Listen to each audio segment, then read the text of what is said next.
Aujourd'hui, je vais vous parler de deux exercices de musculation qui peuvent provoquer des blessures et stopper net votre transformation physique.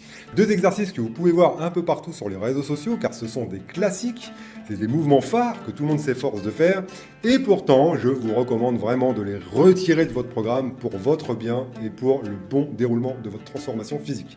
Ces deux exercices, c'est le soulevé de terre et le squat avec une barre sur le dos. Donc attention, je ne dis pas que ce sont de mauvais exercices en soi, mais ils demandent des longues heures d'apprentissage pour être exécutés correctement. Et nous, on n'est pas des bodybuilders professionnels. On est des personnes de plus de 40 ans qui veulent se transformer physiquement, perdre de la masse grasse, gagner du muscle et vivre dans un corps en forme. Donc dans ce cadre-là, ces deux exercices, selon moi, représentent un risque que je trouve totalement inutile. Donc dans cette vidéo, je vais vous expliquer déjà pourquoi je les trouve dangereux et surtout, je vais vous donner des alternatives, des exercices tout aussi efficaces pour développer vos jambes et votre dos, mais croyez-moi, bien plus sûrs. Parce que l'objectif, c'est de pouvoir s'entraîner pendant des années encore, plein d'années, plein, jamais s'arrêter, et avoir des bonnes sensations sur les mouvements. Donc avant de commencer, n'oubliez pas de me mettre un petit like et de vous abonner à Défi Maverick si mon contenu vous plaît. Car ça m'aide vraiment à diffuser ce message auprès de toutes les personnes de ma génération. Donc c'est parti, commençons par comprendre le problème. Le soulevé de terre et le squat avec barre sur le dos ont trois points communs qui les rendent problématiques après 40 ans. Premier problème, c'est la technicité. Ces deux mouvements demandent une technique irréprochable et cette technique prend des mois, voire des années à être maîtrisée parfaitement. Que ce soit le placement du dos, l'angle des genoux, la position des pieds, la trajectoire de la barre, la respiration, le gainage. Il y a tellement de paramètres à contrôler en même temps que le moindre relâchement peut avoir des mauvaises conséquences. Et quand on débute ou qu'on reprend la musculation après des années sans sport, on n'a tout simplement pas ce niveau de maîtrise. Le deuxième problème, c'est la compression vertébrale. Une étude publiée dans International Journal for Numerical Method and Biomedical Engineering a mesuré les forces exercées sur la colonne vertébrale pendant le soulevé de terre. Les résultats sont impressionnants. Les forces de compression sur les vertèbres L5, S1 peuvent atteindre 17 kN. Les forces de cisaillement jusqu'à 4 kN. Pour vous donner une idée, le seuil de blessure généralement admis pour la colonne lombaire se situe entre 5 et 10 kN en compression. Autrement dit, quand vous soulevez lourd, vous êtes dans la zone à risque. Et ce qui est particulièrement important, c'est que même sans blessure aiguë, l'exposition chronique à ces charges élevées peut entraîner des micro-fissures, des changements dégénératifs et ultimement des douleurs lombaires. Le bas du dos, c'est ce que l'on a de plus fragile, c'est vraiment le talon d'Achille de l'être humain. Et après 40 ans, nos disques intervertébraux ont déjà pas mal vécu. Le troisième problème, la charge nécessaire pour progresser. Quand on s'entraîne comme un maverick, dans le but d'augmenter sa force physique, on veut rester dans la plage de 6 à 10 répétitions. Et pour rester dans cette plage, on est obligé de mettre lourd. C'est mathématique. Si vous faites facilement 15 répétitions, c'est que le poids n'est pas assez élevé pour stimuler les gains de force. Le problème, c'est qu'il est très difficile de garder une technique irréprochable lorsqu'on met lourd. Surtout sur des mouvements aussi techniques que le soulevé de terre et le squat. Quand vous êtes à votre 6e répétition avec un poids significatif, la fatigue s'installe, votre concentration baisse, votre dos commence à s'arrondir, vos genoux rentrent vers l'intérieur. Et c'est exactement là que les blessures arrivent.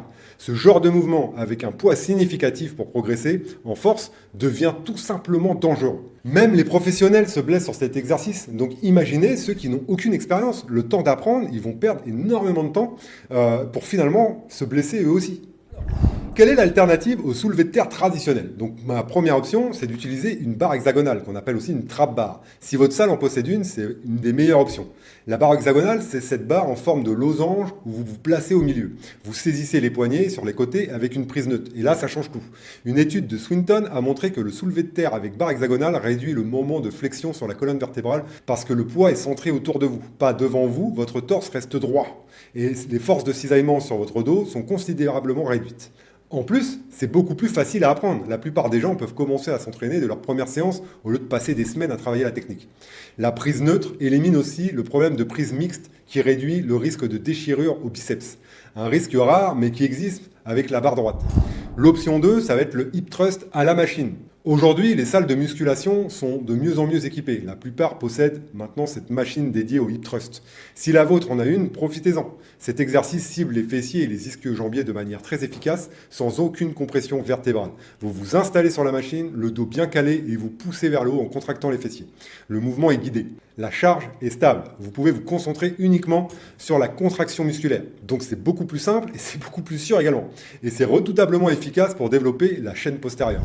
L'option 3, c'est la machine, la leg press. C'est une machine que vous trouverez pratiquement dans toutes les salles. Et elle permet de travailler les quadriceps, les fessiers et les ischio-jambiers avec des charges importantes tout en vous protégeant complètement le dos. L'avantage des machines, c'est qu'elles guident le mouvement. Vous n'avez pas besoin de stabiliser la charge.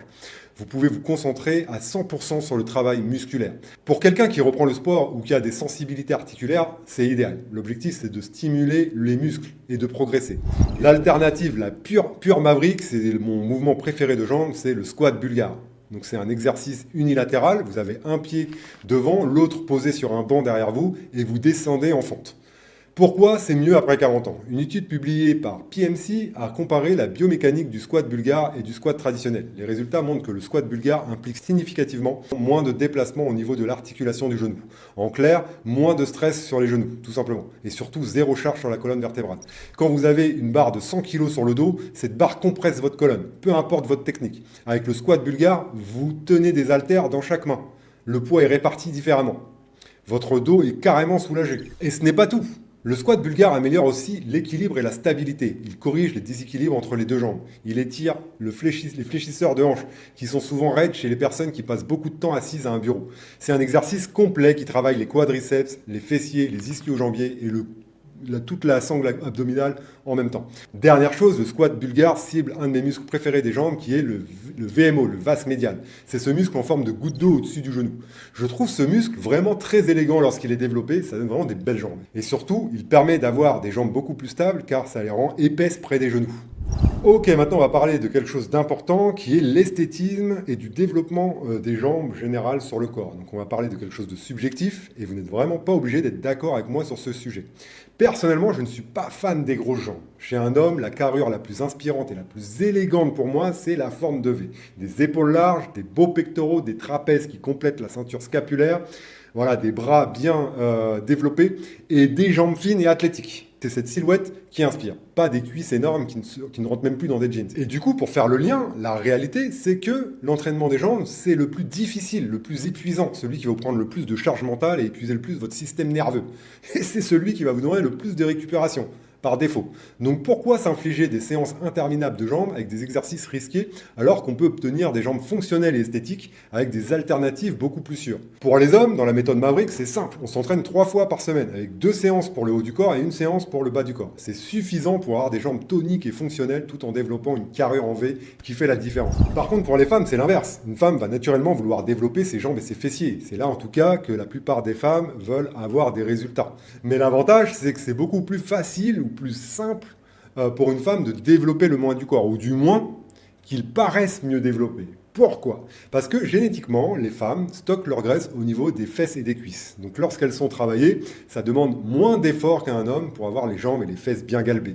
Donc pour les femmes, généralement, ce qu'on fait, c'est 2 séances pour le bas du corps et 1 séance pour le haut du corps. Ce n'est pas le même combat. Un homme veut développer la carrure, une femme veut développer les jambes et les fessiers. Mais dans les 2 cas, la logique est la même. On n'a pas besoin de risquer notre dos avec des squats lourds et des soulevés de terre conventionnels pour obtenir des résultats. Par contre, ce qui est indispensable, c'est d'augmenter ses performances. Progresser, mettre plus lourd au fil des semaines. C'est ça qui va créer des changements visibles sur votre physique. Et les alternatives que je vous ai présentées permettent exactement ça. Progresser en force en toute sécurité. Une dernière chose importante. À 40 ans, il y a un concept qui devient crucial, la stabilité. Les poids libres ont un avantage. Ils travaillent les muscles stabilisateurs. Quand vous faites un squat bulgare avec des haltères, tout votre corps doit travailler pour maintenir l'équilibre. C'est excellent pour développer une force fonctionnelle qui se transfère dans la vie quotidienne. Mais ça demande justement de la stabilité. Et si vous n'en avez pas encore, eh bien, vous allez compenser. Et ces compensations mènent aux blessures. C'est pour ça que je recommande une approche progressive. Si vous débutez ou que vous ne vous sentez pas à l'aise, commencez avec les machines. Construisez votre force de base. Apprenez les mouvements en toute sécurité. Ensuite, vous pourrez intégrer progressivement les poids libres. Que ce soit le squat bulgare, le hip thrust, les fentes avec haltères, il y en a plein pour les jambes. Donc, gardez toujours en tête, par contre, que l'objectif n'est pas de soulever le plus lourd possible. L'objectif, c'est de stimuler les muscles, de progresser semaine après semaine et de le faire pendant des années, sans se blesser. Parce que la vraie force, c'est de pouvoir s'entraîner sur la durée. La construction musculaire, ça prend des années. Donc, vous avez tout le temps de progresser. Faites du temps votre allié. C'est vraiment quelque chose que je vous recommande. Voilà pour cette vidéo, tous les exercices sont disponibles dans ma bibliothèque de mouvements sur mon application Défi Maverick. Vous avez un lien dans la description, vous pouvez y accéder et avoir énormément d'outils pour vous transformer physiquement, peu importe votre âge, le lien est en description. Et vous avez aussi le lien pour rejoindre, pour revisionner ma masterclass gratuite sur les 3 piliers pour se transformer physiquement à 40 ans. C'est une mine d'informations pour vraiment vous aider sur votre chemin. Prenez vraiment soin de votre corps, le principal c'est d'avoir cet esprit de progression en vous, cette envie d'augmenter vos performances, de toujours aller chercher un nouveau record personnel. Et c'est quelque chose de très facile quand on commence la musculation. Les progrès viennent vraiment très vite. C'est extrêmement motivant. Et d'ailleurs, on peut très bien s'entraîner à la maison de manière très efficace, en augmentant simplement la difficulté du mouvement. Ça fera l'objet d'une prochaine vidéo, donc n'oubliez pas de vous abonner à Défi Maverick, de mettre un petit like, ça m'aide beaucoup à faire grandir cette communauté et à partager mon message envers les personnes de ma génération. Donc on se retrouve très vite et je vous dis à une prochaine. Ciao.